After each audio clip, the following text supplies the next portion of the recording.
ಶ್ರೀ ಗುರು ದತ್ತಾತ್ರೇಯ ಸ್ವಾಮಿ ಜಯಂತ್ಯೋತ್ಸವ ಹಾಗೂ ಸಹಸ್ರಾರ್ಜುನ ದಿವ್ಯಚರಿತ್ರೆ ಗ್ರಂಥ ಲೋಕಾರ್ಪಣೆ ಸಮಾರಂಭಕ್ಕೆ ಎಲ್ಲರಿಗೂ ಸ್ವಾಗತ ಸುಸ್ವಾಗತ.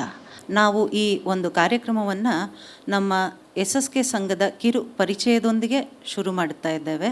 ದಯವಿಟ್ಟು ಇದನ್ನು ಎಲ್ಲರೂ ವೀಕ್ಷಿಸಬೇಕು ಅಂತ ಕೋರ್ತೇನೆ. ಎಲ್ಲರಿಗೂ ನಮಸ್ಕಾರ. 2015ರಲ್ಲಿ SSK ಸೇವಾ ಸಂಘವು ಮಹತ್ತರ ಉದ್ದೇಶಗಳೊಂದಿಗೆ ಉದ್ಘಾಟನೆ ಆಯಿತು. ಇದರ ಸ್ಥಾಪಕರು ಶ್ರೀ ರಘುನಂದನ ರಾಜೋಳಿರವರು. ಅವರು ಬಾಲ್ಯದಿಂದಲೂ ಸಾಹಿತ್ಯ ವಲಯದಲ್ಲಿ ಮತ್ತು ಸಂಸ್ಕೃತಿಯಲ್ಲಿ ಅಪಾರ ಆಸಕ್ತಿ ಹೊಂದಿದ್ದರು. ಅನನ್ಯ ಪತ್ರಿಕೆಯ ಸಹ ಸಂಪಾದಕರಾಗಿಯೂ ಮತ್ತು ಕರ್ನಾಟಕ ವಚನ ಸಾಹಿತ್ಯ ಪರಿಷತ್ತಿನ ರಾಜ್ಯ ಕಾರ್ಯದರ್ಶಿಯಾಗಿ ಸೇವೆ ಸಲ್ಲಿಸಿದ್ದಾರೆ. ರಘುನಂದನ ಅವರಿಗೆ ನಮ್ಮ ಕುಲದೈವವಾದ ಸಹಸ್ರಾರ್ಜುನ ಮಹಾರಾಜರ ಬಗ್ಗೆ ವಿಶೇಷವಾದ ಪರಿಕಲ್ಪನೆ ಮತ್ತು ದೃಷ್ಟಿಕೋನ ಇತ್ತು.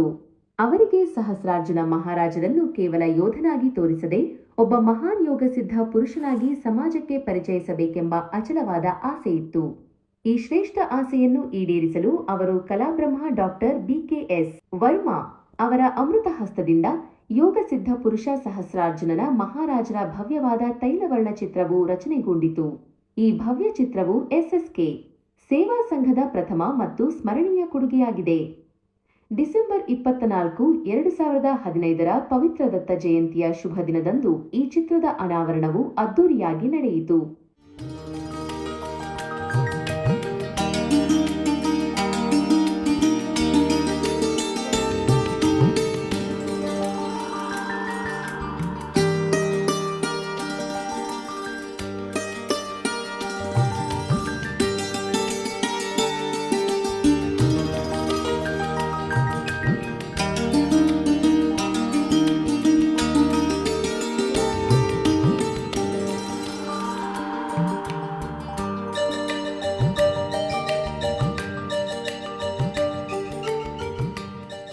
ಶುಭ ಸಮಾರಂಭವನ್ನು ಶ್ರೀ ರಾಮಚಂದ್ರ ಸಾ ಕಬಾಡಿ ಅವರು ಉದ್ಘಾಟಿಸಿದರು.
ನಮ್ಮ ಸಮಾಜದ ಮುಕಟಮಣಿ ಕೀಶೆ ಶ್ರೀ ಹರಿ ಎಲ್ ಖೋಡೇರವರು ಚಿತ್ರ ಅನಾವರಣ ಸಮಾರಂಭಕ್ಕೆ ಆಗಮಿಸಿ ಮಾರ್ಗದರ್ಶನ ನೀಡಿದರು.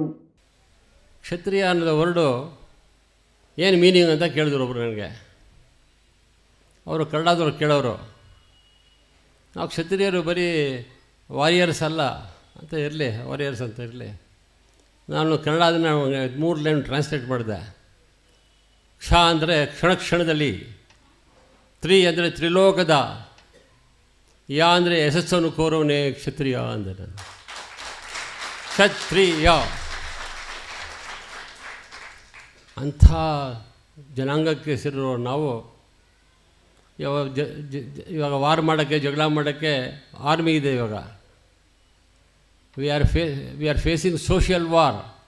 ಸಮಾಜದಲ್ಲಿ ಒಬ್ಬರೊಬ್ಬರಿಗೆ ದ್ವಂದ್ವ ಭಾವನೆಗಳಿಗೆ ಅವ್ರಿಗಿರುವ ಕಷ್ಟಗಳನ್ನು ಎದುರಿಸೋ ಒಂದು ಯುದ್ಧ ಕ್ಷತ್ರಿಯ ಮಾಡೋ ಯೋಗ್ಯ ಸಮಯ ಬಂದಿದೆ ಇವಾಗ. ನಮ್ಮಲ್ಲಿ ಬಹಳ ಜನ ಕಾದಾದ ಅಂತಾರೆ, ಬ್ರದರ್ಸ್ ಅಂತಾರೆ. ಅಂಥ ವರ್ಡ್ಸ್ ಎಲ್ಲ ಸ್ಲೋ ಆಗಿ ಹೋಗ್ಬಿಡ್ತದೆ. ನೋ ಡ್ಯಾಡ್ ಏನೋ ಬೇರೆ ಥರ ಹೋಗ್ತದೆ. We should come back to our old thinking.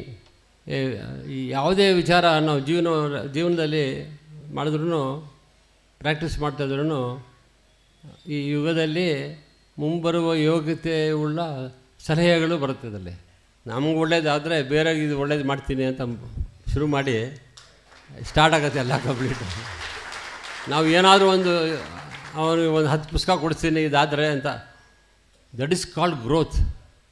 It is A perfect mechanism of gaining from psyche systems.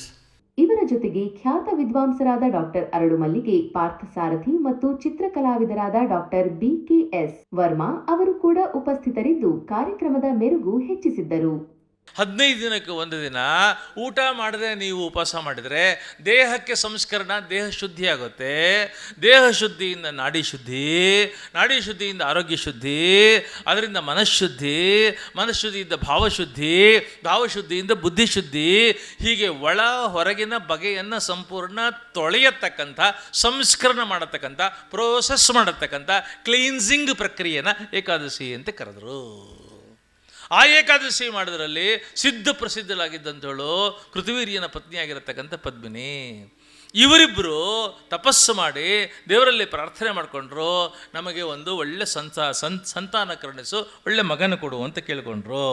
ಕೇಳ್ಕೊಂಬುವಾಗ ಇವರ ತಪಸ್ಸಿಗೆ ಮೆಚ್ಚಿ ದೇವರು ಪ್ರತ್ಯಕ್ಷ ಆದಾಗ ಏನು ಕೇಳಿದ ಕೃತವೀರ್ಯ ತಂದೆ ಏನು ಕೇಳಿದಂತೆ ಅಂದರೆ, ನನಗೆ ಎಂಥ ಮಗ ಬೇಕು ಅಂತಂದರೆ ಅವನು ವೀರನಾಗಿರಬೇಕು, ಧೀರನಾಗಿರಬೇಕು, ಶೂರನಾಗಿರಬೇಕು, ಗಂಭೀರ ಆಗಿರಬೇಕು, ಗುಣವಂತ ಆಗಿರಬೇಕು, ಧೀಮಂತ ಆಗಿರಬೇಕು, ಶ್ರೀಮಂತ ಆಗಿರಬೇಕು, ಮಹಾಸಾಹಸಿಯಾಗಿರಬೇಕು, ಸಾಧನೆಗಳ ಛಲಕಾರ ಆಗಿರಬೇಕು, ತ್ರಿವಿಕ್ರಮ ಶಕ್ತಿ ಇರಬೇಕು, ಜಗತ್ತಿನ ಎಲ್ಲ ರಾಜರನ್ನು ಬಗ್ಗು ಬಡಿಯತಕ್ಕಂಥ ಸಾಮರ್ಥ್ಯ ಇರಬೇಕು, ಜಗತ್ತಿನ ಎಲ್ಲ ಸಜ್ಜನರನ್ನು ಗೌರವಿಸತಕ್ಕಂತಹ ಸದ್ಬುದ್ಧಿ ಇರಬೇಕು, ವಿವೇಕ ಇರಬೇಕು, ವಿದ್ಯೆ ಇರಬೇಕು, ವಿನಯ ಇರಬೇಕು, ಇವುಗಳ ತ್ರಿವೇಣಿ ಸಂಗಮ ಆಗಿರಬೇಕು. ಅವನಿಗೆ ಎಂಥ ಶಕ್ತ ಸಮರ್ಥ ದಕ್ಷ ಆಗಿರಬೇಕು ಅಂದರೆ ಅವನನ್ನು ಕೊಲ್ಲೋದಕ್ಕೆ ಯಾವ ರಾಕ್ಷಸರಿಂದ, ಮನುಷ್ಯರಿಂದ, ದಾನವರಿಂದ, ಕ್ರಿಮಿಗಳಿಂದ, ಕೀಟಗಳಿಂದ, ಪಶುಗಳಿಂದ, ಪಕ್ಷಿಗಳಿಂದ, ಯಕ್ಷರಿಂದ, ರಾಕ್ಷಸರಿಂದ, ಗಂಧರ್ವರು, ಕಿನ್ನರರು, ಕಿಂಪುರುಷರು ಯಾರಿಂದಲೂ ಅವನು ಕೊಲ್ಲಕ್ಕೆ ಸಾಧ್ಯ ಆಗ್ಕೊಡ್ದು. ಆದರೆ ಅವನಿಗೊಂದು ಅವಕಾಶ ಮಾಡಿಕೊಡ್ಬೇಕು. ನೀನು ಏನು ಅಂತಂದರೆ ಪರಮಾತ್ಮನ ಮಹಿಮೆಯನ್ನು, ಮಹತಿಯನ್ನು, ಪರಮಾತ್ಮ ಶ್ರೇಷ್ಠ, ಭಗವಂತ ಶ್ರೇಷ್ಠ, ಅವನಿಂದ ಮಾತ್ರ ಕೊಲ್ಲಕ್ಕೆ ನನಗೆ ಸಾಧ್ಯ, ನನ್ನನ್ನು ಕೊಲ್ಲಕ್ಕೆ ಸಾಧ್ಯ, ಇನ್ಯಾರಿಂದಲೂ ಕೊಲ್ಲಕ್ಕೆ ಸಾಧ್ಯ ನನ್ನ ಜಗತ್ತಿಗೆ ಅವನು ತೋರಿಸಬೇಕು, ಸಮರ್ಥನೆ ಮಾಡಿ. ಅದಕ್ಕೆ ನಿನ್ನಿಂದ ಅವನಿಗೆ ಮರಣ ಬರಬೇಕು, ನಿನ್ನ ಅವತಾರದಿಂದ ಮರಣ ಬರಬೇಕು, ಇಷ್ಟು ಕರುಣಿಸು ಅಂತ ತಂದೆ ತಾಯಿಗಳು ಕೇಳಿಕೊಂಡಾಗ ತಥಾಸ್ತು ಅಂತಂದಿದ್ದಾರೆ. ಮುಂದೆ ಅವನು ಹುಟ್ಟಿದಾಗ ಅರ್ಜುನ ಅಂತ ನಾಮಕರಣ ಮಾಡ್ತಾರೆ. ಅರ್ಜುನಂಥ ಪರಾಕ್ರಮಿ ಆಗಿರಲಿ, ಅರ್ಜುನಂಥ ಧರ್ಮಿಷ್ಠ ಆಗಿರಲಿ, ಅರ್ಜುನಂಥ ಧರ್ಮಪ್ರಭು ಆಗಿರಲಿ, ಅರ್ಜುನಂಥ ನೇತಾರ ಆಗಿರಲಿ, ಅರ್ಜುನನ ಹಾಗೆ ಕುಟುಂಬ ವತ್ಸಲನಾಗಿರಲಿ ಅನ್ನತಕ್ಕಂಥ ಆಶಯದಿಂದ ಅವನನ್ನು ಅರ್ಜುನ ಅಂತ ಹೆಸರಿಡ್ತಾರೆ. ಕೃತವೀರ್ಯನ ಮಗ ಆದ್ದರಿಂದ ಕಾರ್ತವೀರ್ಯ ಅರ್ಜುನ ಅಂತ ಹೆಸರಾಗುತ್ತೆ. ಗುರುಗಳೇ ಬೇಕಲ್ಲ ಪ್ರಪಂಚದಲ್ಲಿ. ನೀವು how's your great you are, how's your mighty you are, how's your brilliant you are, how's your bright you are, how's your enlightened you are, how's your delightful you R.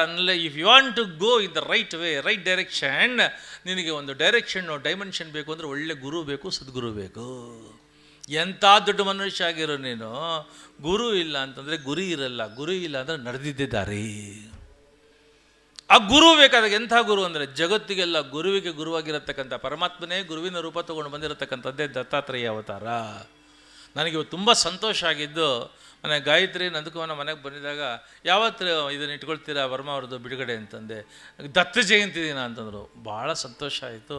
ಅದಕ್ಕಿಂತ ಬಿಫಿಟಿಂಗ್ ಡೇ ಸಿಗುತ್ತೆ ಅಂದರೆ ದತ್ತ ಜಯಂತಿ ದಿನ. ಇದು ಸೋಲ್ ಅಂತೀವಿ, ಮೇಲಿರೋ solar ಅಂತೀವಿ. ಆ ಸೋಲಾರೇ ಸೋಲು, ಆ ಸೋಲಾರೇ ಸುದರ್ಶನ, ಆ ಸುದರ್ಶನ ಅಂಶವೇ ಕಾತಿವೀರಾರ್ಜುನ, ರಾಮ, ಕೃಷ್ಣ. ನಾವೆಲ್ಲರೂ ಕೂಡ ಸೋಲಾರ್ ವಂಶಸ್ಥರೇ, ನಾವೆಲ್ಲ ಸುದರ್ಶನ ವಂಶಸ್ಥರೇ. ಇಲ್ಲಿ ಎಲ್ಲ ಕಡೆ ಕಾರ್ತಿವೀರಾರ್ಜುನರು ಕತ್ತಿ, ಗುರಾಣಿ ಇವೆಲ್ಲ ಹಿಡ್ಕೊಂಡು ಇರ್ತಕ್ಕಂಥ ಭಂಗಿ ಸಾಮಾನ್ಯವಾಗಿತ್ತು. ನಮ್ಮ ನಂದಕುಮಾರ್ ಅವರು ಹೇಳಿದ್ರು, ಸರ್ ನಾವು ಪೂಜೆ ಮಾಡಬೇಕು, ಪೂಜೆ ಮಾಡಬೇಕಾದ್ರೆ ಯಾವ ರೀತಿ ಚಿತ್ರ ಇದ್ದ ಚೆನ್ನ ಹಾಗಂದರೆ. ಆಗ ನಿಧಾನವಾಗಿ ಮನಸ್ಸನ್ನ ಅಂತರ್ಮುಖಿಯಾಗಿ ತಗೊಂಡು ಯೋಚನೆ ಮಾಡಿದಾಗ ಯೋಚನೆವಾಯಿತು, ಆತ ದತ್ತಾತ್ರೇಯನ ಭಕ್ತ. ಆ ದತ್ತಾತ್ರೇಯ ಬ್ರಹ್ಮ, ವಿಷ್ಣು, ಈಶ್ವರ ಮೂರು ಸೇರಿರ್ತಕ್ಕಂಥ ತ್ರಿಶಕ್ತಿಯ ಒಂದು ಸ್ವರೂಪ. ಆ ಸ್ವರೂಪವನ್ನು ತಾನು ಪಡ್ಕೊಂಡು ತಾನೇ ದತ್ತಾತ್ರೇಯನ ಅಂಶನಾಗಿ ಅವನು ಸುದರ್ಶನ ರೂಪದಲ್ಲಿದ್ದರೂ ಕೂಡ ಆ ಸಹಸ್ರ ಬಾಹುಗಳ ತೇಜಸ್ಸಿನಿಂದ ಅವನು ಸಹಸ್ರಾರ್ಜುನನ ಹೆಸರನ್ನು ಪಡ್ಕೊಂಡಿದ್ದರು. ಹಾಗನ್ನಿಸ್ತು, ಧ್ಯಾನ ಸ್ಥಿತಿಯಲ್ಲಿ ಅವನು ಕೂತುಕೊಂಡು ದತ್ತಾತ್ರೇಯನ ಧ್ಯಾನ ಮಾಡ್ತಕ್ಕಂಥದ್ದು. ಈ ಕತ್ತಿ, ಗುರಾಣಿ ಇವೆಲ್ಲ ಉಪಸಂಹಾರ ಮಾಡಿ ಬೇಕಂತಲೇ ಬ್ಲರ್ರಾಗಿ ಮಾಡಿದ್ದೀನಿ ಹಿಂದ್ಗಡೆ, ಅಷ್ಟು ಪ್ರಾಮುಖ್ಯತೆ ಕೊಟ್ಟಿಲ್ಲ ಚಿತ್ರಕ್ಕೆ. ಅಂದರೆ ಇದು ಆಯುಧಗಳು ಕೊಡೋದು ಒಂದು ಸಂಕೇತ ಅಷ್ಟೇ. ಏನಂದರೆ ಈಗ ಬಿಲ್ಲು ಬಾಣ ಕೊಡ್ತೀವಿ ಆತನಿಗೆ. ಯಾಕಂದರೆ ಬಿಲ್ಲು ಅಂದರೆ ಮನುಷ್ಯ ಕಷ್ಟದಲ್ಲಿ ಬಿಲ್ಲು ಥರ ಕಷ್ಟವಾಗಿ ಬೆಂಡಾಗಿ ನಿಮ್ಮ ನಿರ್ಧಾರ ಅನ್ನೋ ದಾರ ಅದಕ್ಕೆ ಕಟ್ಟಿರೋ ದಾರ ಥರ ಗಟ್ಟಿಯಾಗಿರಲಿ, ಆಗ ನಮಗೆ ಗುರಿ ಅನ್ನೋ ಬಾಣ ಸ್ಟ್ರೈಟಾಗಿ ತಲುಪುತ್ತೆ ಅನ್ನೋದನ್ನು ಅದು ನೋಡಿ ಕಲ್ತ್ಕೋಬೇಕಂತೆ. ಅಂಕುಶ ಕೊಡ್ತೀವಿ ಕೈನಲ್ಲಿ. ನೀವು ಕೆಲವು ಸಮಯಗಳಲ್ಲಿ ನಿಮ್ಮನ್ನು ನೀವು ನಿಯಂತ್ರಣ ಮಾಡ್ಕೊಳ್ಳೋದಕ್ಕೋಸ್ಕರ ಅಂಕುಶವನ್ನು ನೀವು ಧರಿಸಿ, ನಿಮ್ಮಲ್ಲಿ ನೀವೇ ಧರಿಸ್ಕೋಬೇಕು ಅಂಕುಶವನ್ನು.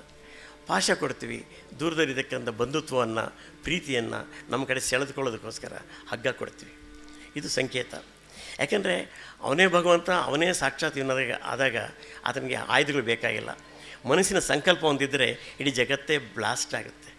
ಹೀಗಾಗಿ ಇಡೀ ಸಮಾಜಕ್ಕೆ ಈ ಧ್ಯಾನ ಸ್ಥಿತಿಯ ತರಂಗಗಳು ಎಲ್ಲರಿಗೂ ಸೇರಲಿ ಅಂತ ಧ್ಯಾನ ಸ್ಥಿತಿಯಲ್ಲಿ ಕಾರ್ತಿವೀರ್ಯಾರ್ಜುನ ಮಹಾರಾಜರು ಧ್ಯಾನ ಮಾಡ್ತಕ್ಕಂಥ ಚಿತ್ರ ಇದು. ಈ ಚಿತ್ರ ಮೇಲೆ ಬ್ರಹ್ಮ, ವಿಷ್ಣು, ಈಶ್ವರ ಕೊಟ್ಟಿದ್ದೀವಿ. ಈ ಮೂರು ವೈಜ್ಞಾನಿಕವಾಗಿ ನ್ಯೂಟ್ರಾನ್, ಪ್ರೋಟ್ರಾನ್, ಎಲೆಕ್ಟ್ರಾನ್ ಇಡೀ ಜಗತ್ತನ್ನು ಆಡ್ತಕ್ಕಂಥ ಬ್ರಹ್ಮಾಣು. ಈ ಬ್ರಹ್ಮಾಣು ಪ್ರತಿಯೊಬ್ಬರಲ್ಲಿ ಸೇರಿ ಆ ಕೆಲಸಗಳನ್ನು ತಾನು ಮಾಡಿಸ್ಕೊಳ್ತಾ ಇರ್ತಾರೆ. ಹೀಗಾಗಿ ಆ ಚಿತ್ರದ ಕಲ್ಪನೆಯನ್ನು ಮೂಡಿ ಬಂದಿದ್ದು ನಾನು ಮಾಡಿದ್ದು. ಆದರೆ ನಾನು ಬರೀ ಬ್ರಷ್ ಅಷ್ಟೇ ಬರೆಸ್ಕೊಂಡು ನಾನು ಬರೆದಿದ್ದು, ಈ ಕೈ ನಾನಲ್ಲ. ಹೀಗಾಗಿ ಅವನಿಗೆ ಧನ್ಯವಾದ ಹೇಳ್ತಾ ನಿಮ್ಮೆಲ್ಲರಿಗೂ ಧನ್ಯವಾದ ಹೇಳ್ತಾಯಿದ್ವಿ.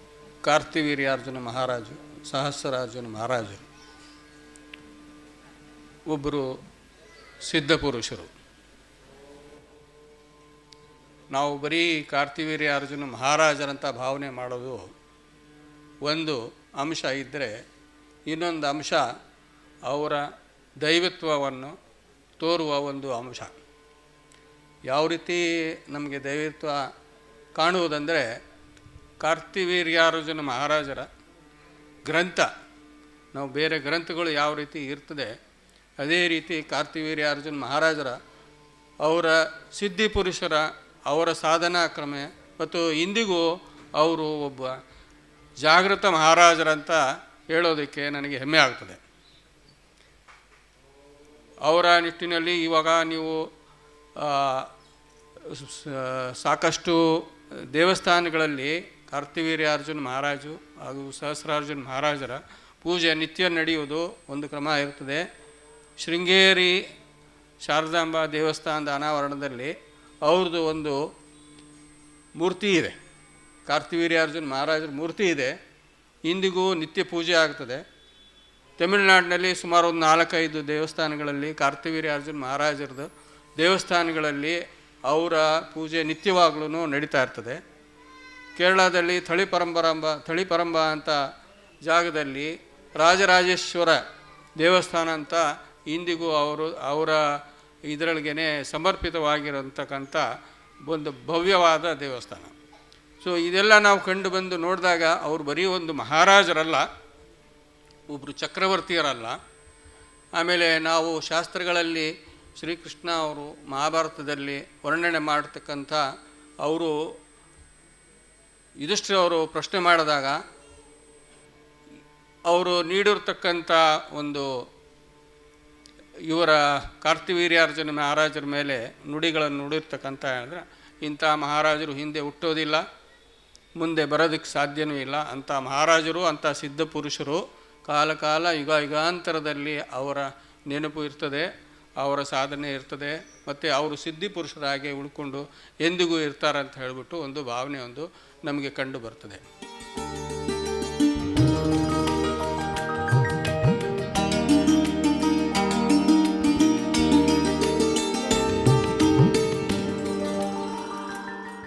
ಕನ್ನಡದಲ್ಲಿ ಸಹಸ್ರಾರ್ಜು ಮಹಾರಾಜರ ಕುರಿತು ತಿಳಿಸುವಂತ ಕೆಲವೇ ಪುಸ್ತಕಗಳಿದ್ದವು. ಮುಂದಿನ ಪೀಳಿಗೆಗೆ ಸಹಸ್ರಾರ್ಜುನ ಮಹಾರಾಜರ ಸಮಗ್ರ ಮತ್ತು ಸತ್ಯವಾದ ಇತಿಹಾಸ ತಿಳಿಯಬೇಕು ಎಂದು ರಘುನಂದನ ಅವರಿಗೆ ಬಲವಾಗಿ ಅನಿಸಿತು. ಸಂಪೂರ್ಣ ಚರಿತ್ರೆ ಇರುವ ಗ್ರಂಥವನ್ನು ಸಮರ್ಪಿಸುವ ಮಹತ್ವದ ಆಸೆಯನ್ನು ವಿದ್ವಾಂಸರಾದ ಶ್ರೀ ರಾಜಶೇಖರರವರು ಸಹಸ್ರಾರ್ಜುನ ದಿವ್ಯ ಚರಿತ್ರೆ ಎಂಬ ಗ್ರಂಥ ರೂಪದಲ್ಲಿ ಸಮರ್ಪಿಸಿದ್ದಾರೆ. ಹೇಗೆ ಡಾಕ್ಟರ್ BKS ವರ್ಮಾ ಅವರ ತೈಲವರ್ಣ ಚಿತ್ರ SSK ಸೇವಾ ಸಂಘದ ಪ್ರಥಮ ಕೊಡುಗೆಯಾಗಿತ್ತೋ ಹಾಗೆಯೇ ಈ ಸಹಸ್ರಾರ್ಜುನ ದಿವ್ಯ ಚರಿತ್ರೆ ಗ್ರಂಥವು ಸಂಘದ ದ್ವಿತೀಯ ಅತ್ಯಮೂಲ್ಯ ಕೊಡುಗೆಯಾಗಿದೆ.